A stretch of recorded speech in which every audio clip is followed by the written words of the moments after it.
Hello guys to another episode of Gems vs Frauds. As usual, we are going to showcase 5 hidden gems that I think can boost your rank and are good to monitor, and 5 frauds players that don't mean that they're bad players, but they are just on the fraud list that I need to monitor them and I need to see what they can do and how they can develop. One of the players from last week's fraud list is now on the gems list, so I think it's a pretty good saying to say that if you are on a fraud list, it doesn't matter you're a bad player. It means that I am cautious of bringing him in and I need to be watching him closely. We're going to start with a player that was transferred, I believe, on deadline day. It was Alex Moreno. He is a new left back for Forest. He played in Aston Villa before. Now he is part of the Forest team. He is a left back, he is attacking, but he's okayish defensively.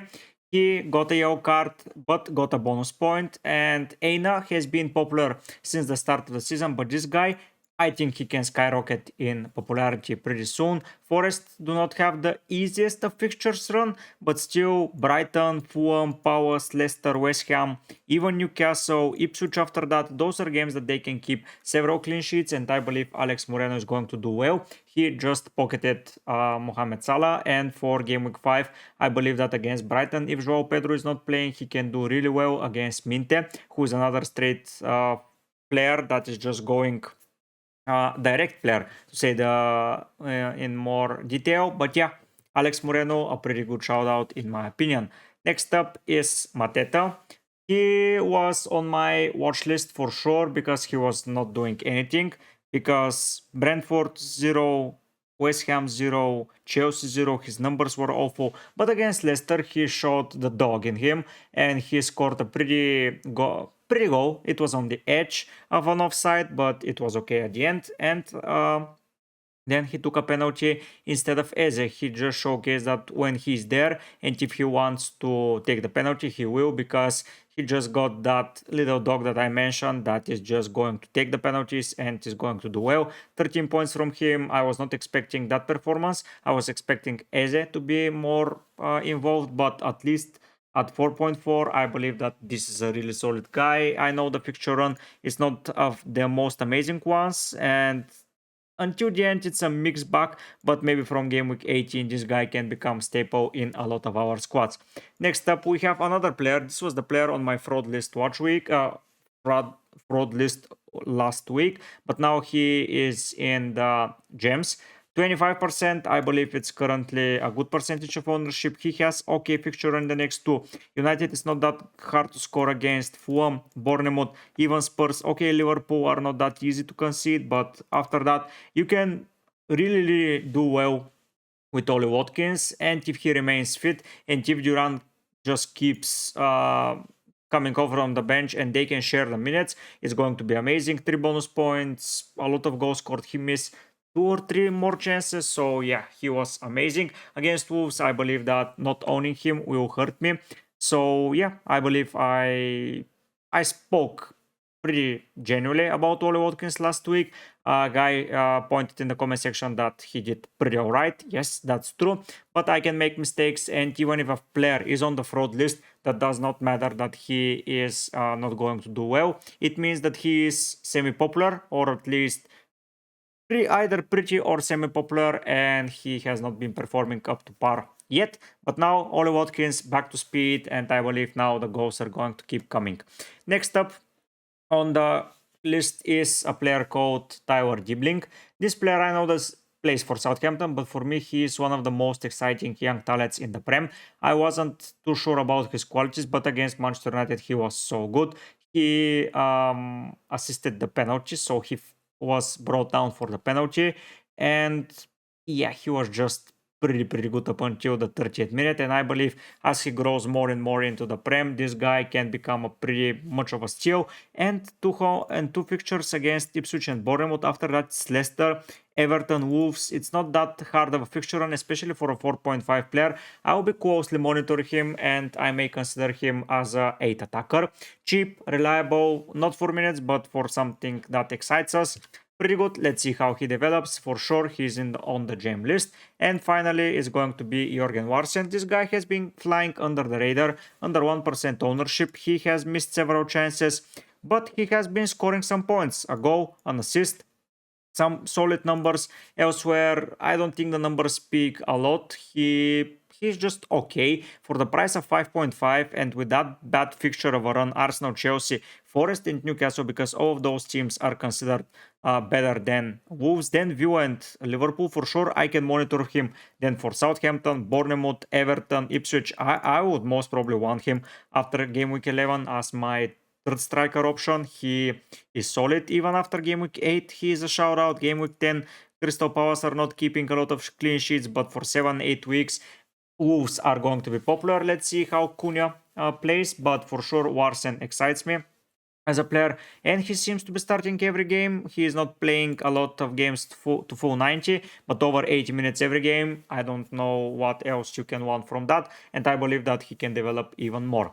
Going now into the fraud list, we're going to start with Zirkzee. This guy cannot score a proper goal. As you can see, in the last 2 games, he was supposed to have at least 2 goals on numbers, but he got 0. He is missing chance after chance. I just don't like him. Currently, he played alright against Fulham when he came on, but he scored a pretty amazing goal, to say the least. But after that, yeah, it's a no-go for me to go for Zirkzee. I believe Manchester United are going to do better in the future weeks, especially against Palace and Spurs, who are a little bit shaky. And the fixture run turns for the better here. West Ham, Chelsea, who are conceding, Leicester, Ipswich, Everton. I believe that a Manchester United player will be required at some point for sure, but I would most probably want to pick Amat or Garnacho, who have been playing out of this world, especially Garnacho last night against Barnsley. He was so good. Amat is solid. Bruno can be good. So yeah, I would be hard avoiding Zirkzee.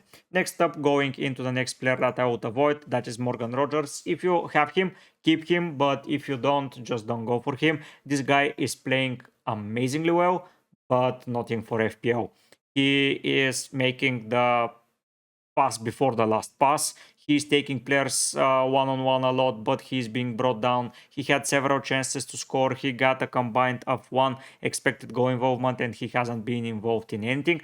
To be honest, several chances were missed by Ollie Watkins when he assisted him. So, yeah, but for a 5.1, I don't think you're spending that much money. So, 8 attacker, 7-8 attacker can be solid option. Wolves has been conceding, Ipswich, United, Fulham, Bournemouth. After that, it's a little bit tough, but even Spurs, even Palace, they can concede. And for 5.1 last season, don't forget that he scored 3 goals and made 1 assist in 630 minutes, let's say. But yeah, I believe that he's going to become better and better. Last night, Villa played pretty alright against Young Boys, and he once again wasn't involved in everything. So he seems to be avoiding points, but the manager believes in him. So I see him as a possibility to develop even more and more. And for 5 million, yeah, you cannot expect every season to be Cole Palmer. So yeah, I will be keeping Morgan Rogers for now, but for sure he's on the fraud list. And if I'm on a wild card, I'm not bringing him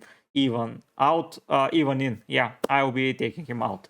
Next up, a player that I want to discuss is Muniz. I don't know how this player avoided the fraud list for this long. This player is so streaky, and he's just, if he gets into form, he's amazing. Like, if he scores one of the chances against Manchester United, he would be looking at most probably 5 goals already, but right now he's not looking at anything, to say the least. Too bad of an option in my opinion. Now he's a bench option. Now he played last night in the Carabao Cup second side. So yeah, I would be hardly picking Muniz, and if I own him, I would be looking for a replacement. I know that Wissa got injured, but there are other options such as Vardy. Larsen is a great option that you can consider, and you have more and more, even Calvert-Lewin if he's fit, João Pedro if you don't own him, and if he's fit, Welbeck. Yeah, a lot of players, but Muniz, not for anyone, in my opinion. 6.6 already, he is going down and down. Next up is Dean Henderson. This, guys, is the fraud of the season so far, in my opinion. 8 points in him. I've seen keepers keep more than 8 points. I'm just going to talk a little bit about him and then I'm going to go and showcase the keepers. I can do that now. So if we remove Henderson, we go to goalkeepers. See how many players got more than Verburgen and Steele split the game time between them and got 9. Areola, Vicario, Leno, Flecken, who faced City, who faced Liverpool and didn't keep a clean sheet in any of them, is already on 12 points. Pope, Muric is even here. Conceding 4 here, didn't start the first game and he got that big of a number. Sales 20 points, Sanchez 20. I'm not going to talk about even Ryan Becker, who has been amazing so far, but Henderson, honestly, he's on the same points as Hermansen from Leicester. That is absurd. And yeah, I'm speechless. Martinez and Pickford the other frauds, but for me, for the price, Henderson just is the fraud that I was looking to get, and I got him. I'm not going to swap him before the wild card, but on a wild card, I would hardly go for him. Most probably another 4.5 or 5-ish keeper will appear into my squad. But Henderson and Crystal Palace has not been the amazing sign that I was expecting. Let's see when the new signings develop and when they are integrated into the lineup, how it's going to look. But it's a hard no-go for me and should be for you as well. The last player here is, Heung-min Son. Yeah, I didn't click him. Yeah, it was Heung-min Son. This guy, guys, what can I say? Spurs are just avoiding points. They are with 4 points only, which is pretty awful compared to last season. I don't know how this guy is on 4 bonus when he has only 2 returns in one game against Newcastle. I have zero idea how he got into the bonus. The game was that awful. But still, Leicester blank with pretty low numbers, Arsenal blank with pretty low numbers, Newcastle blank with pretty low numbers. Against Everton, okay, but yeah, against Everton, I believe everyone is scoring.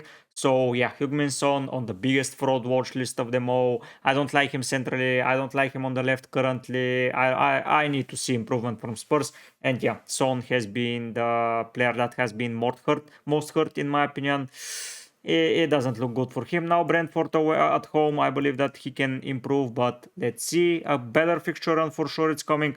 Only City in game week 12 and Liverpool in 17 is going to be considered hardest games. But yeah, this guy, I don't like how it's looking for him currently. So yeah, I would be monitoring closely Son. Watch him now score a hat-trick against Brentford next week and I eat my words, but still I will be steering clear of Heung-min Son. Those are my 10 players that are getting into frauds versus hidden gems. I believe that I think the gems are looking okay. I think the frauds as well are looking okay. If you think I'm missing someone, point it in the comment section. All of your help is very much appreciated.